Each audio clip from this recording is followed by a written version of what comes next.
Hey guys, Philip here with the InnerGeekZone.com, and welcome to the class overview for the Jedi Knight.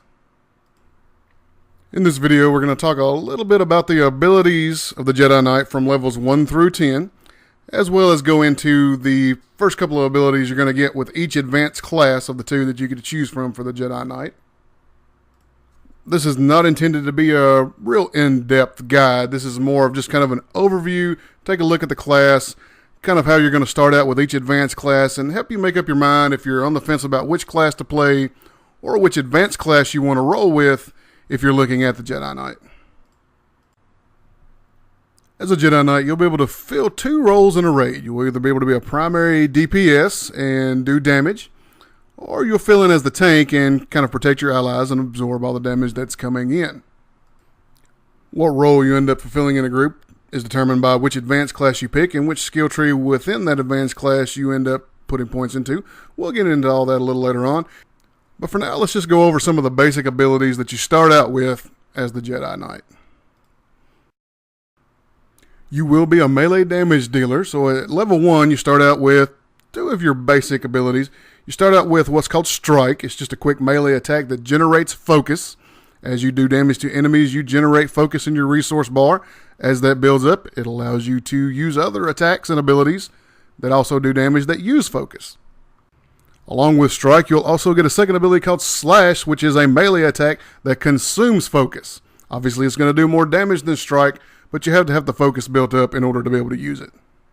You'll also start out with a stance called Shicho form, which increases damage dealt and decreases damage received while it's active. Every class also starts out with a buff that you can use on yourself as well as party members. The Jedi Knight's buff is called Force Might. It increases melee, ranged, force, and tech bonus damage, as well as any healing done for an hour. At level 2, you're going to pick up one of the signature abilities for the Jedi Knight. It's called Force Sleep. This is going to allow you to jump to a distant target, dealing damage, immobilizing enemies for 2 seconds, and interrupting the target's current action. Force Sleep also generates 3 focus whenever it's activated, so this is going to be your primary combat initiator. At level 3, you're going to get your first AoE attack called Force Sweep, and that's going to attack up to 5 enemies within 5 meters. It stuns weak and standard enemies for up to 1.5 seconds. Saber Ward is an oh crap button you get at level 4. It's going to give you a defensive shield, which increases melee and ranged defense by 50% and decreases the amount of force and tech power damage taken by 25%, lasting 12 seconds. At level 5, you're going to get Riposte, which is a counterattack only active after you parry or block an incoming attack. It cannot be blocked or parried and does not activate the global cooldown. Another really awesome Jedi ability that you get at level 6 is called Blade Storm. Projects a wave of energy towards the target, dealing damage and stunning standard and weak enemies for 4 seconds.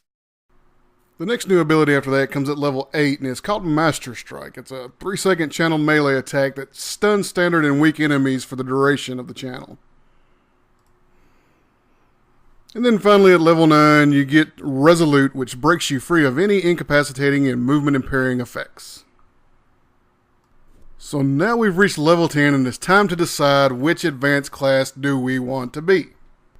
We can either choose the Sentinel advanced class, which wears medium armor, dual wields lightsabers, and is pretty much a DPS class. Or we can choose the Guardian advanced class, which wears the heavy armor and can either tank or do a moderate amount of damage. Each advanced class is going to come with 3 skill trees that you can use to specialize your character in. Now, once you choose an advanced class, that's the class you're going to be with, and you can't change your mind on that. But each skill tree within the advanced classes can be respec'd anytime by visiting a vendor for a cost of credits. Here we're going to take a look at the talent calculator at torhead.com and take a look at each particular skill tree and talk about the benefits of each one. Both advanced classes share the focus skill tree, which optimizes your force technique abilities and the damage they do, and also boosts your Shicho form. Now, if you want to do any tanking at all, you're going to have to go with the Guardian advanced class.